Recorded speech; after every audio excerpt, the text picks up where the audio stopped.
Why did Johnny Carson live out his final years in total isolation? He was America's king of late night, loved by millions. In 1992, 50 million people tuned in to watch his final episode. But after that final episode, he simply vanished. No interviews, no comebacks, and almost no public life at all. So, why did the most famous man on TV disappear into total isolation? That's the mystery we're about to uncover. When Johnny died on January 23, 2005, no public memorial service was held. From the 1980s until his death in 2005, Johnny Carson lived in his Malibu home, seeing fewer than 20 people per year outside his immediate household. You might wonder how this was possible considering Johnny was a host of NBC's The Tonight Show from 1962 to 1992. That's 30 years of constantly being in the public eye. How could he make sure that he limited his interactions with people, especially when during that period, Johnny interviewed over 7,000 guests and had done about 4,531 episodes?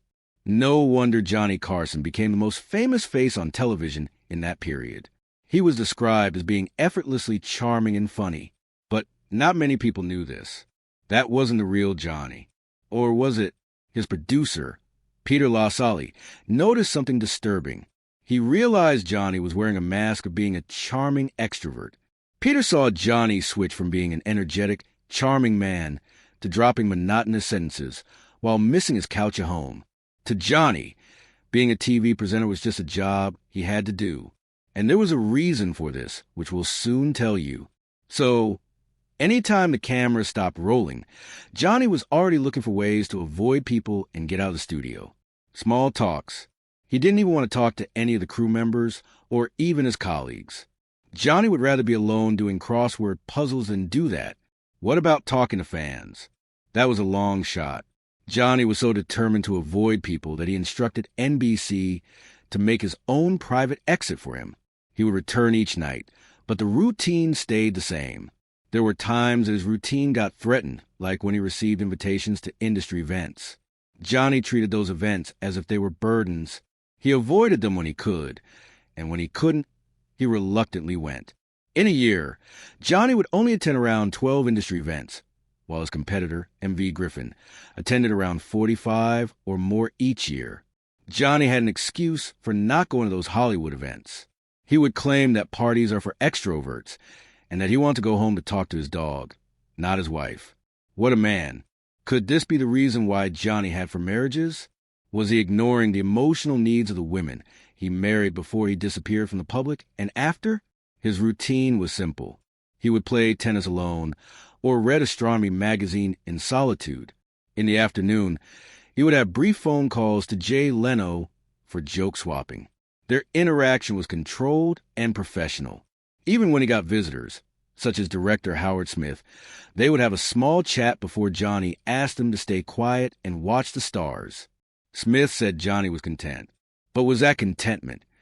Or was Johnny's past still haunting him even during the last days of his life? What is Johnny's past? You'll see what we mean soon. In the evenings, Johnny always ate at home, but it wasn't like he didn't get invitations for dinner outside his home. His 4th wife, Alexis Mass, said they had quiet dinners, no guessing less family. She claimed Johnny thrived in that silence. Did he really, or was he being selfish? Rather than talk to her, Johnny would prefer to read, play tennis alone, or just watch the ocean. Johnny was too focused on himself and not on the needs of his wife and those around him. But Johnny also was a charitable man.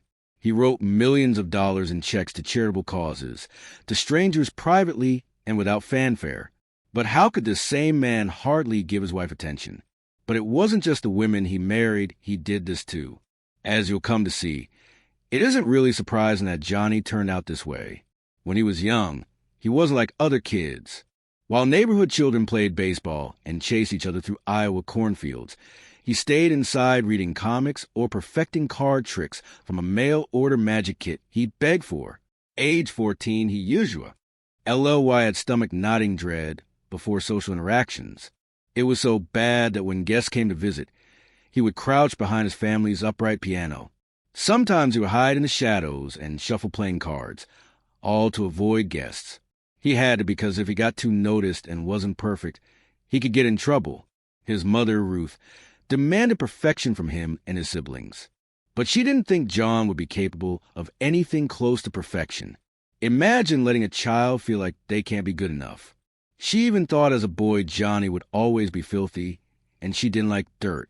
Imagine that. Ruth was ruthless. She didn't act like a mother, but like a cranky captain of a warship.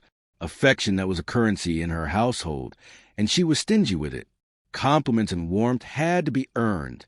Even when he became successful as a late-night TV host, there were reports that she ridiculed him. Could these reports be true? Did she hate her own son? When Johnny got his cards, he practiced his entertainment skills on family members with card tricks. He would follow them around and ask them to pick a card. He then decided to perform in front of people despite being shy. His mother supported him and made him a cape for his first performance in front of the local Kiwanis Club. Eventually, he made his debut as the Great Carson at age 14 and was paid $3 a show. Johnny realized something. The audience loved him. The warmth he felt was different from the pressure he felt from his mother. When his mother died in October 1985 at 84 years, he didn't mourn her. Instead, what he told his friends was the wicked, which is dead. Johnny refused to attend the funeral. But however, what happened next shattered what he thought about his mom. In her home, Johnny made a discovery. It turned out that inside her home, she kept a large box filled with clippings from his entire career. Every article, every review, every mention. The woman who never showed him affection had been his biggest fan all along, collecting evidence of his success in secret. Johnny took that box and kept it in his bedroom closet for the rest of his life. Did he regret not attending his mom's funeral? Could he have forgiven her for his childhood at that moment? Living in that kind of dysfunctional environment destroyed Johnny's perception of people. He would rather avoid them than make a mess of interaction and get scolded. But deep inside, Johnny wanted to be loved. He enjoyed the attention he got from doing card tricks for people. He decided he wanted to be a magician. Some reports claim Mother nastily discouraged him. These reports may not be true because she secretly kept the large box we talked about before that contained clippings of articles about his progress. Or did she discourage him first and have a change of mind later? Or maybe she didn't want him to be a magician and was fine with everything else. While he was in the United States Navy, he discovered something about himself. He could actually do it. In the Navy, Johnny showed the ability to engage and win during physical combat. He was an amateur boxer in the Navy, and out of his 16 fights, he only lost one. So, the U.S. Secretary of the Navy, James V. Forrestal asked him whether he wanted to stay in the Navy, but the reply was a no, and he told him he wanted to be a magician instead. Forrestal must have been shocked. So, he asked that Johnny do a trick for him. But Johnny didn't just want to become a magician. He had the talent for it. Johnny was able to amuse and entertain Forrestal. From that experience, Johnny realized something. If he could entertain and amuse someone as cranky and cultured as Forrestal, he could entertain anyone. Then he made a decision. He wasn't going to be a magician anymore. He was going to be a comedy writer. For this purpose, when he joined the University of Nebraska in 1946, he did his major in journalism. Writing comedy would let him entertain, without actually having to interact with people. But then a few months into his course, Johnny switched to speech and drama. Why the change of heart? Well, Johnny did not want to write comedy anymore. Instead, he had decided he was going to be a radio performer. And there was a reason for that, too. The thing is, Johnny had started doing magic tricks for money. He made about $25 per show, and he wanted a job which would give him a kick similar to that. Being a radio performer seemed like the best option.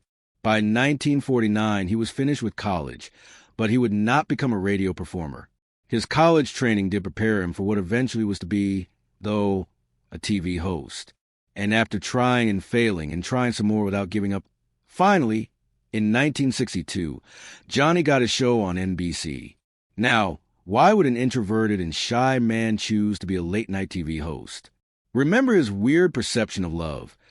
Johnny got the love and warmth he wishes he got when he was a child from audiences. Johnny was hooked, but there was a problem. He was either unwilling or unable to try getting that love from the ladies he married. He didn't even seek it from his 3 sons by his first marriage, just like his mother did to him. Johnny treated his sons with a cool, distant indifference. How sad. Johnny became the very thing he resented. However, it wasn't that he didn't care about them. They are even among the reasons Johnny doesn't want to be in the public. Stick around and see what we mean. There was another reason Johnny chose to be with a TV host. The format of The Tonight Show allowed Johnny to have the illusion of interaction. The show became his therapy, a way to escape the trauma of his childhood. The talk show was in a controlled environment. The interactions were scripted, and the outcomes were predictable. Johnny simply wanted to eat his cake and have it to be with people while not really being with them. However, despite this, Johnny planned to leave everything behind when the time was right. The show stopped being therapy as his fame increased, and that fame interfered with the quietness off camera that Johnny wanted. That fame even cost him everything, and you'll soon see on the set of his show. He didn't mind the cameras, but off it he wanted absolute privacy, which fans wouldn't give him. However, it seemed like everything he did was because of his childhood, which served as a blueprint for everything that followed in his adult life. That childhood really wasn't one he would like to remember. Also, it wasn't the only reason Johnny lived his final years in isolation. Johnny was sick, but this part of him was something he wanted to keep from the world. In September 2002, 2 years before his death, Johnny's representative kept on insisting he was in good health. Even Johnny himself told CBS News that he was fine when tabloids kept saying he wasn't. But Johnny wasn't fine, and he was the one that brought his illness on himself. Let us explain. While it wasn't clear when Johnny began to smoke, one thing was clear. John loved to smoke. Or did he? Johnny was smoking everywhere in the 1960s, even on live television. At the time, it was allowed, and Johnny took full advantage of it, or probably abused it. Johnny was a chain smoker, and it showed from NBC archives. Most likely, Johnny was smoking upwards of 40 to 60 cigarettes every single day. 3 full packs during the really high-stress tapings. In between monologues and commercial breaks, Johnny's lungs were getting destroyed in real time, all while millions of Americans watched him make it look cool. But what they didn't see was Johnny's chesty coughs were not going away. The doctors warned him about the cough, but he wouldn't stop smoking.